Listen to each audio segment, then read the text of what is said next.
Network News. Wala na nga buhay nang makita kaninang alas 7 ng umaga ang isang 18 anyos na lalaki sa Zone 6, Canda Street, Barangay Concepcion Pequeña, Siyudad ng Naga. Dito agad na rumisponde ang PNP Suco upang magsagawa ng investigasyon sa lugar. Ayon kay Melvin Ignacio, tiyuhin ng nasabing biktima, nagulat na lamang umano sila nang makita ang kanilang pamangkin na wala ng buhay sa isang puno ng mangga. Posible umanong ginawa ito ng kanyang pamangkin habang sila ay tulog pasado alas 2 ng madaling araw kanina. Tinitingnan naman na dahilan kung bakit ito nagawa ng biktima ay ang paghihiwalay nila ng kanyang kasintahan. 2 linggo na ang nakakalipas.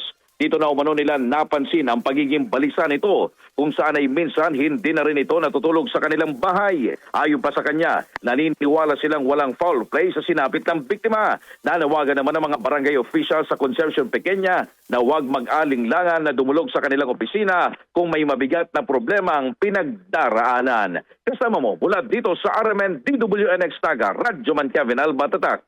RMN RMN Network News.